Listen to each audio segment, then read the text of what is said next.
بسم اللہ الرحمن الرحیم۔ السلام علیکم دوستو، اہل و عیال کے ضروری اخراجات، حوائج ضروریہ کی فراہمی میں آپ صلی اللہ علیہ وآلہ وسلم نے اپنی امت کے عیال دار لوگوں کے لیے ایک نمونہ بھی چھوڑا، تو سوال پیدا ہوتا ہے آپ صلی اللہ علیہ وآلہ وسلم کی اور آپ صلی اللہ علیہ وآلہ وسلم کے اہل بیت کی گزر بسر کس طرح ہوتی تھی؟ آپ صلی اللہ علیہ وآلہ وسلم خانگی ضروریات کی فراہمی اور تکمیل کس طرح فرماتے تھے؟ آسان لفظوں میں آپ صلی اللہ علیہ وآلہ وسلم کا ذریعہ معاش یا ذریعہ آمدن کیا تھا؟ تو ہمارے گرامی قدر سیرت نگاروں نے اگرچہ بالعموم اس چیز کو مستقل عنوان کے تحت ذکر نہیں کیا، تاہم حدیث کی کتابوں میں متفرق مقامات پر حضور نبی کریم صلی اللہ علیہ وآلہ وسلم کے ذریعہ معاش کا سراغ مل جاتا ہے۔ سبحان اللہ۔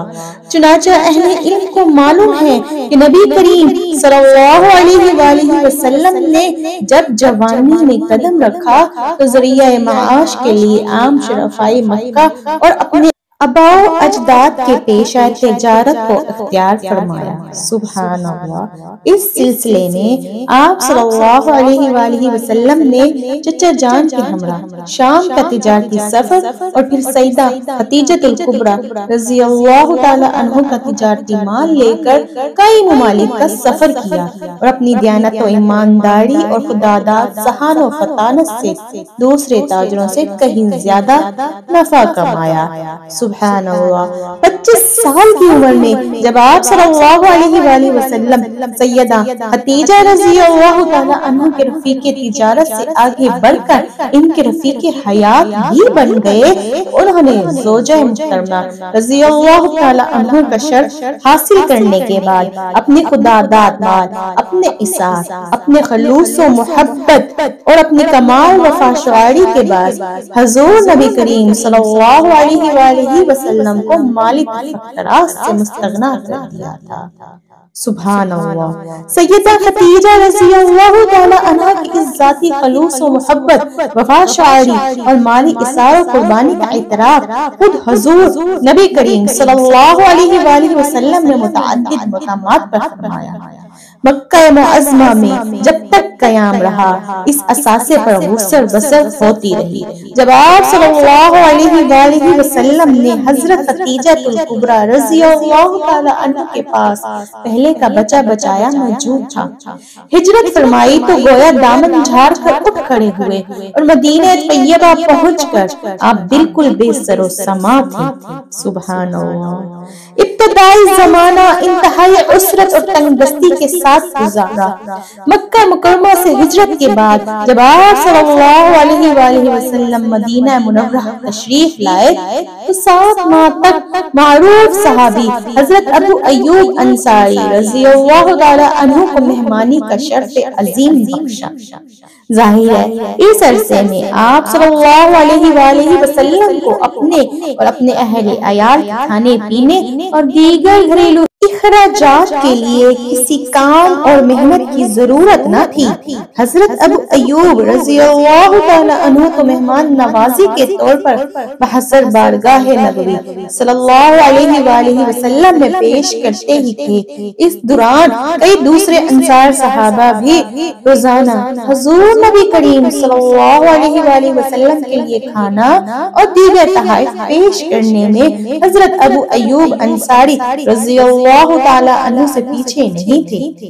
سبحان اللہ۔ چنانچہ سمودی نے حضرت زید بن ثابت رضی اللہ تعالی عنہ کا بیان نقل کیا ہے، جب نبی کریم صلی اللہ علیہ وآلہ وسلم حضرت ابو ایوب کے گھر جلوہ افروز ہو گئے تو سب سے پہلا آدمی جو ہدیہ لے کر حضور نبی کریم صلی اللہ علیہ وآلہ وسلم کی رہائش گاہ میں داخل ہوا وہ میں تھا۔ سبحان اللہ۔ زید بن ثابت رضی اللہ تعالیٰ عنہ فرماتے ہیں کوئی رات ایسی نہ گزری تھی جس رات ہم بنی مالک بن نجار میں سے 3-4 آدمی باری باری حضور نبی کریم صلی اللہ علیہ وآلہ وسلم کی خدمت میں کھانا پیش نہ کرتے ہوں، حد تک کہ آپ صلی اللہ علیہ وآلہ وسلم اپنے دولت گندہ میں منتقل ہو گئے۔ جب آپ صلی اللہ علیہ وآلہ وسلم حضرت ابو ایوب کے گھر سے اپنے دولت گندہ میں منتقل ہو گئے، شروع میں ہمیں آپ صلی اللہ علیہ وآلہ وسلم کا کوئی ذریعہ معاش نظر نہیں آتا تھا۔ اس کی وجہ بظاہر یہ معلوم ہوتی تھی انصار مدینہ خصوصاً پڑوسی انصار یوں تو اپنے خلوص و محبت و عقیدت و حرارت اور جذبہ اثار کے باعث آپ صلی اللہ علیہ وآلہ وسلم کو اہل بیت نبوی کے کھانے اور دیگر اخراجات کے سلسلے میں چندہ متفکر نہیں ہونے دیا۔ انصار کی محبت کا یہ عالم تھا، ان کے مرد اور عورتیں مختلف ہدیہ کھانے پینے کی چیزیں بھیج کر رسول مقبول صلی اللہ علیہ وآلہ وسلم کا قرب حاصل کرتے اور نظر الطافات چاہتے تھے۔ سبحان اللہ۔ حضرت انس رضی اللہ تعالیٰ عنہ کی والدہ ام سلیم کے پاس ہدیہ دینے کے لیے کوئی چیز نہ تھی۔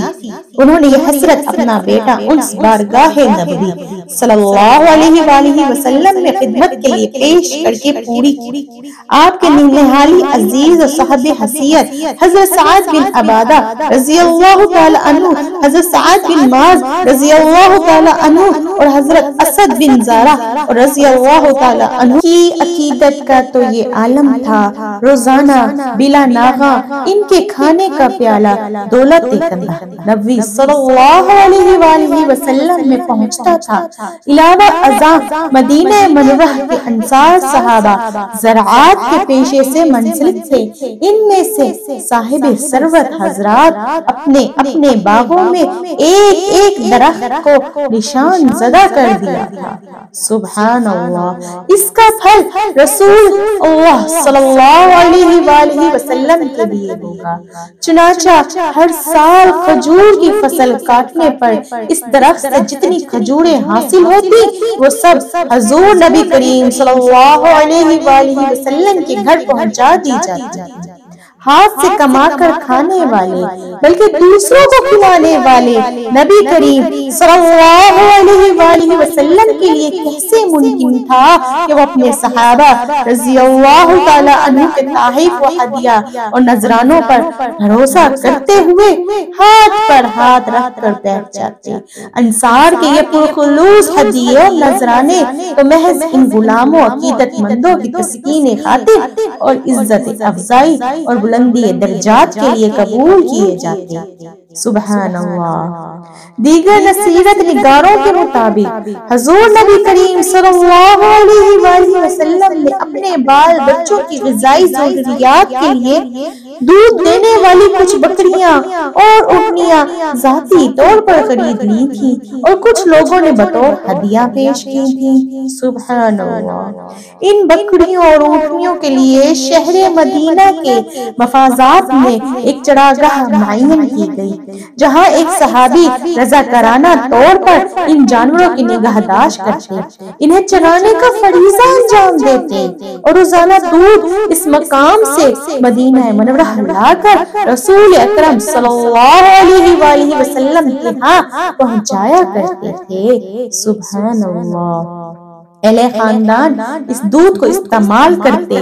2 ہجری رمضان المبارک میں غزوہ بدر پیش آیا۔ اس کے بعد باوجود غزوات کا مستقل سلسلہ چل نکلا۔ دشمنان اسلام پر فتح کے نتیجے میں ان کی املاک اور ساز و سامان غنیمت کے طور پر ہاتھ لگتا۔ اللہ کریم نے سابقہ انبیاء کرام ان کی امتوں کے برعکس اس مال میں غنیمت کو حضور نبی کریم صلی اللہ علیہ وآلہ وسلم کے لیے بطور خاص حلال قرار دیا۔ ارشاد نبوی صلی اللہ علیہ وآلہ وسلم ہے، میرے لیے غنیمتیں حلال کر دی گئیں۔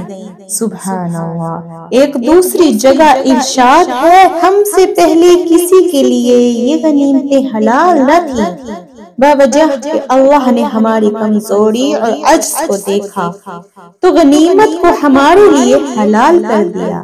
چنانچہ نبی کریم صلی اللہ علیہ وآلہ وسلم کے لیے اور آپ صلی اللہ علیہ وآلہ وسلم کے غلاموں کے لیے آمدن کا ذریعہ بن گیا۔ قرآنی ہدایات کے مطابق جو مال غنیمت حاصل ہوتا اس کا 5واں حصہ نائب الہی سربراہ مملکت اور رسول خدا ہونے کی حیثیت سے آپ صلی اللہ علیہ وآلہ وسلم کی تحویل میں آتا۔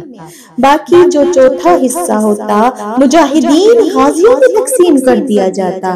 کل مال غنیمت 5 حصے میں اللہ کریم نے 5واں حصہ یعنی کل کا 1/25واں نبی کریم صلی اللہ علیہ وآلہ وسلم کے لیے مختص فرمایا۔ چنانچہ ارشاد ہوا اور جان لو جو کچھ مال غنیمت تم نے پایا تو اس کا 5واں حصہ اللہ کے لیے اور رسول اللہ صلی اللہ علیہ وآلہ وسلم کے لیے ہے۔ سبحان اللہ۔ چنانچہ ارشاد ہوا جان لو کہ جو کچھ مال غنیمت تم نے پایا ہو تو اس کا 5واں حصہ اللہ کے لیے اور رسول اللہ صلی اللہ علیہ وآلہ وسلم کے لیے اور رسول اللہ صلی اللہ علیہ وآلہ وسلم کے قرابت داروں کے لیے اور یتیموں اور محتاجوں اور مقاصر اور مسافروں کے لیے ہے۔ تمام غزوات میں نبی کریم صلی اللہ علیہ وآلہ وسلم نہ صرف شریک ہوتے بلکہ امیر لشکر بھی ہوتے۔ سبحان اللہ۔ اس لیے مال غنیمت کا چوتھا یا 5واں حصہ جو مجاہدوں غازیوں میں پیدل اور سوار میں تھوڑے سے فرق پیدل کے لیے اور ایک سوار کے لیے 2 حصے کے ساتھ تقسیم کیا جاتا۔ اس میں دیگر مجاہدین کے ساتھ حضور نبی کریم صلی اللہ علیہ وآلہ وسلم کو بھی برابر کا حصہ ملتا۔ یوں مال غنیمت سے ملنے والا حصہ نبی کریم صلی اللہ علیہ وآلہ وسلم کی آمدن کا ایک معقول ذریعہ بن گیا، کیونکہ بعض غزوات میں کثیر مال غنیمت مسلمانوں کے ہاتھ آیا تھا۔ مثلا صرف حوازن سے جو مال غنیمت حاصل ہوا اس میں واقعی اور ماروتی کی صلاحت کے مطابق 6000 غلام و باندیاں، 24000 اونٹ، 40000 بکریاں، 4000 اقیا چاندی ماشاءاللہ تھی۔ میں جب غزوہ احد میں پیش آیا تو اس میں اگرچہ مسلمانوں کو کوئی مال غنیمت نہیں ملا، تاہم اللہ کریم نے اپنے وعدے کی ایک جھلک دکھاتے ہوئے اس موقع پر اپنے محبوب نبی کریم صلی اللہ علیہ وآلہ وسلم کو ایک ایسی جگہ سے رزق پہنچایا جس کا بظاہر دور دور تک کوئی گمان نہ تھا اور نہ کوئی امکان تھا۔ چنانچہ مورخین کا بیان ہے مخرقین نامی یہودی بنو نذیر میں ایک معتبر عالم تھا، اس کے پاس 7 زمینیں یا 7 باغات تھے۔ غزوہ احد کے دن آپ صلی اللہ علیہ وآلہ وسلم پر ایمان لایا۔ سبحان اللہ۔ حضور صلی اللہ علیہ وسلم کے ساتھ غزوات میں شریک ہوئے اور وصیت کی کہ اگر میں شہید ہو جاؤں تو میرے 7 باغ بیمہ زمین رسول نبی کریم صلی اللہ علیہ وآلہ وسلم کے ہوں گے۔ سبحان اللہ۔ چنانچہ وہ شہید ہو گئے، ان کے سارے باغات حسب وصیت حضور نبی کریم صلی اللہ علیہ وآلہ وسلم کی ملکیت میں آ گئے۔ ظاہر ہے ان باغات کی آمدنی اب حضور نبی کریم صلی اللہ علیہ وآلہ وسلم کی ذاتی آمدنی بنی گئی۔ سبحان اللہ۔ اس کے بعد نکاس یہی ہے آپ نبی کریم صلی اللہ علیہ وآلہ وسلم کے لیے کوئی مالی دشواری نہیں رہی ہوگی۔ مال غنیمت میں حصہ اور حضرت مخیر رضی اللہ تعالی عنہ کی مذکورہ 7 باغات کے علاوہ ایک اور بہت بڑا ذریعہ آمدن یا ذریعہ معاش جو اللہ تعالیٰ نے نبی کریم صلی اللہ علیہ وآلہ وسلم کے لیے پیدا فرمایا، یہ وہ املاک و اموال تھے جن کے لیے مجاہدین اسلام کو کوئی جنگ و لشکر کشی نہیں کرنی پڑی، بلکہ اہل حرب یہودوں وغیرہ کے ساتھ معاہدہ صلح کے بدلے میں یہ مال حاصل ہوئے تھے۔ یہ مال نبی کریم صلی اللہ علیہ وآلہ وسلم کے لیے مختص تھا۔ آپ صلی اللہ علیہ وآلہ وسلم جیسا چاہتے اس میں تصرف فرماتے، اپنے لیے خاص کر لیتے یا جن صحابہ میں چاہتے تقسیم فرما دیتے۔ سبحان اللہ۔ مال غنیمت کے برعکس کل مال فے اللہ تعالیٰ نے رسول مقبول صلی اللہ علیہ وآلہ وسلم کے لیے مخصوص کرتے ہوئے فرمایا، جو مال فے اللہ نے دیگر بغیر جنگ مفتح بستیوں والوں سے نکال کر اپنے رسول صلی اللہ علیہ وآلہ وسلم پر لوٹائے ہیں، وہ اللہ اور اس کے رسول صلی اللہ علیہ وآلہ وسلم کے لیے ہیں۔ سبحان اللہ۔ اور رسول اللہ صلی اللہ علیہ وآلہ وسلم کے قرابت داروں یعنی بنو ہاشم اور بنو عبد المطلب کے لیے اور معاشرے کے عام یتیموں، محتاجوں اور مسافروں کے لیے ہے۔ سبحان اللہ۔ اس سلسلے میں سب سے پہلے مال فے جو 3 ہجری یا 4 ہجری میں ہاتھ میں آیا وہ مدینہ منورہ کے نواح میں رہنے والے یہودیوں کے مشہور قبیلہ بنو نذیر کے اموال تھے۔ حضور اکرم صلی اللہ علیہ وآلہ وسلم کے ساتھ ایک معاہدے کے مطابق یہ لوگ اپنے ہتھیاروں کے علاوہ جتنا منقولہ سامان لے جا سکتے تھے اٹھا کر جلا وطن ہو گئے، جس کے نتیجے میں ان کے کھجوروں کے نگلستان حضور اکرم صلی اللہ علیہ وآلہ وسلم کے زیر تصرف آ گئے۔ لہٰذا یہ اموال رسول اللہ صلی اللہ علیہ وآلہ وسلم کی خصوصی ملکیت ہے۔ آپ صلی اللہ علیہ وآلہ وسلم ان اموال کی آمدن سے اپنے اور اپنے اہل و عیال کا سال بھر کا نفقہ لے لیتے اور باقی آمدنی جہاد فی سبیل اللہ، فقراء اور مہاجرین میں خرچ فرماتے تھے۔ سبحان اللہ۔ درج بالا ظاہری و حسبی ذرائع معاش اور خاطر خواہ ذرائع آمدن موجود ہوتے ہوئے بھی نبی کریم صلی اللہ علیہ وآلہ وسلم کے ہاتھ میں زمین کی کنجیاں اور 10 لاکھ مربع میل کے حکمران ہونے کے باوجود اگر شہنشاہ تاجدار مدینہ نبی کریم صلی اللہ علیہ وآلہ وسلم گھروں میں 2 مہینے آگ نہیں جلا کرتی تھی تو ظاہر ہے اس کا باعث معاشی و مالی مجبوری نہ تھی، بلکہ ایک وجہ تو امت کے صاحب ثروت و دولت لوگوں کے لیے صبر و قناعت، زہد و فکر کا عملی نمونہ پیش کرنا تھا، اور دوسرا اس اختیاری زہد و فکر سے غربا و مساکین امت کے لیے دھار و حوصلے کا سما مہیا کرنا تھا۔ تیسرا اپنی طبعی رحمت و شفقت اور جبلی فیاضی و کریمی کے باعث اپنا سب کچھ خلق خدا پر خرچ کر دینا تھا۔ سبحان اللہ۔ بے شک دوستو، نبی کریم صلی اللہ علیہ وآلہ وسلم کو اللہ پاک نے بے شمار ذرائع آمدن دیے، لیکن اس کے باوجود بھی ان کے گھروں میں کئی دن فاقہ رہتا، کئی دن چولہا نہیں جلتا تھا۔ یہ سب ہمارے لیے نبی پاک صلی اللہ علیہ وآلہ وسلم نے عملی نمونہ پیش کیا کہ اگر تم لوگوں پر کبھی معاشی تنگی کا وقت آ جائے تو گھبرانا نہیں، بلکہ میری طرح ثابت قدم رہنا اور فکر و فاقہ ہونے کے باوجود اللہ کی نعمتوں کا شکر ادا کرنا، تاکہ دنیا میں بھی وہ تمہیں کامیاب کرے اور آخرت میں تمہیں اس کا اچھا اجر عطا کیا جائے۔ سبحان اللہ۔